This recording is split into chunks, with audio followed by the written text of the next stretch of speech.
Hello student, welcome to our online classes class 4। बच्चों, हमारा registration का टर्न है, रिवीजन चल रहा है। रिवीजन में मैंने आप लोगों को 8 और 9 चैप्टर का रिवीजन करवा दिया है। आज आप लोगों का है चैप्टर नंबर 10। चैप्टर नंबर 10 है बढ़े चलो। आप लोगों को मैंने नेक्स्ट वीडियो में आप लोगों को होमवर्क में दिया हुआ था, आप लोगों को चैप्टर नंबर 9 की वर्ड मीनिंग लर्न करनी थी। आप लोगों ने कर लिया होगा।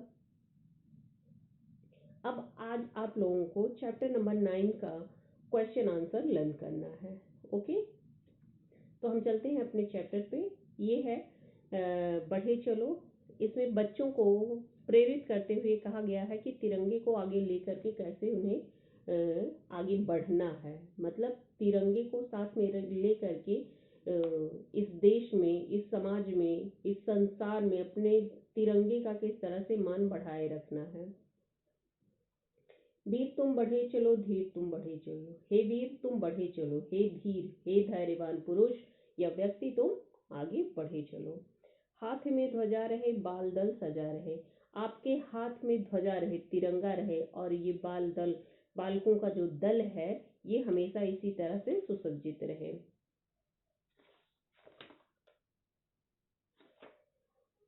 ध्वज कभी झुके नहीं, दल कभी रुके नहीं। ये तिरंगा कभी झुकना नहीं चाहिए। इस तिरंगे को कभी झुकने मत दो, और कभी भी ये जो टोली है, ये दल है, ये समूह है, ये रुकना नहीं चाहिए। ये हमेशा आगे ऐसे ही सदैव बढ़ते रहना चाहिए। वीर तुम बढ़े चलो, धीर तुम बढ़े चलो। हे वीर बालकों आगे बढ़े चलो। हे धीर बच्चों, धैर्यवान बच्चों, आगे धैर्य धारण करके आगे बढ़ते रहो। सामने पहाड़ हो, सिंह की दहाड़ हो, तुम निडर डरो नहीं, तुम निडर डटो नहीं। सामने पहाड़, चाहे सामने कितना भी विशाल पहाड़ ही क्यों ना हो, और आपके सामने दहाड़ता हुआ शेर ही क्यों ना आ जाए, तुम निडर होके वहीं पे निडर रहो। तुम डरो मत, और निडर होके वहीं पे तुम डटे रहो, वहीं पे तुम खड़े रहो। वीर तुम बढ़े चलो, धीर तुम बढ़े चलो। हे वीर तुम आगे बढ़ते रहो, हे धैर्यवान व्यक्ति तुम आगे बढ़ते रहो। प्रात हो कि रात हो, संग हो न साथ हो, चाहे सुबह का समय हो या रात्रि का समय हो, तुम्हारे साथ कोई हो या ना हो, सूर्य से, जिस तरह सूर्य का प्रकाश तेजी से फैलता है उसी तरह से तुम आगे बढ़ते रहो। जिस तरह से चंद्रमा का प्रकाश अंधेरे को चीरता हुआ आगे बढ़ जाता है, उसी प्रकार से तुम आगे बढ़ते रहो। हे वीर बच्चों तुम आगे बढ़ते रहो। हे धैर्यवान बच्चों तुम आगे बढ़ते रहो।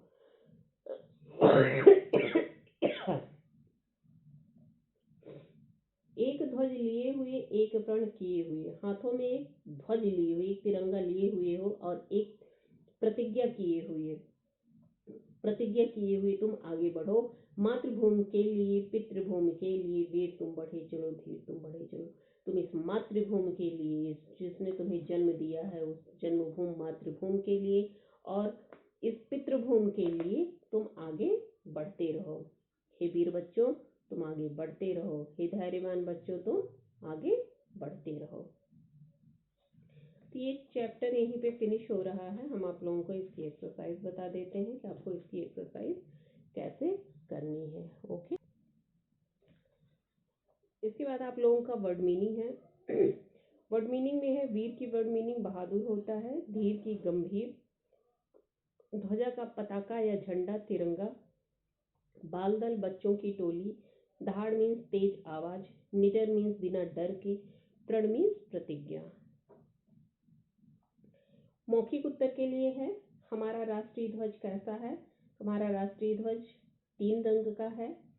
राष्ट्रीय ध्वज का चक्र हमें क्या संदेश देता है।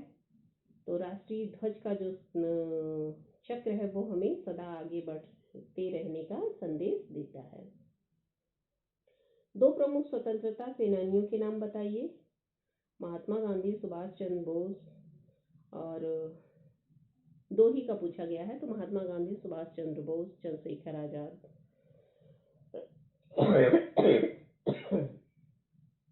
भारतीय सेना के तीनों अंगों के नाम, जल सेना, वायु सेना और थल सेना। दी गई पंक्तियों के अर्थ लिखना है। तो हमने आप लोगों को इसका अर्थ बता दिया है, तो आप लोगों को इसमें लिखने में कोई प्रॉब्लम नहीं आनी चाहिए। ओके,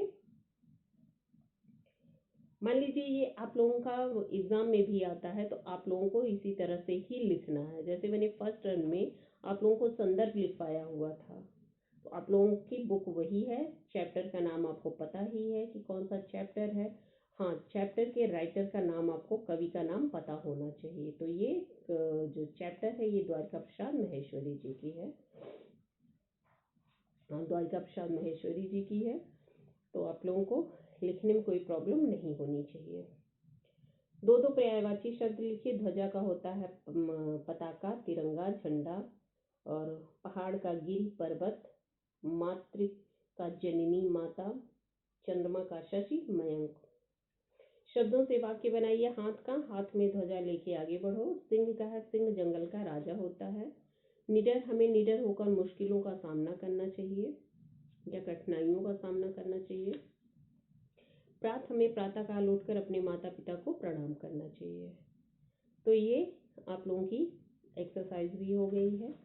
हमने आप लोगों को होमवर्क बता ही दिया है कि आप लोगों को चैप्टर नंबर 9 का क्वेश्चन आंसर लर्न करना है। ओके, और आप लोगों का एग्ज़ाम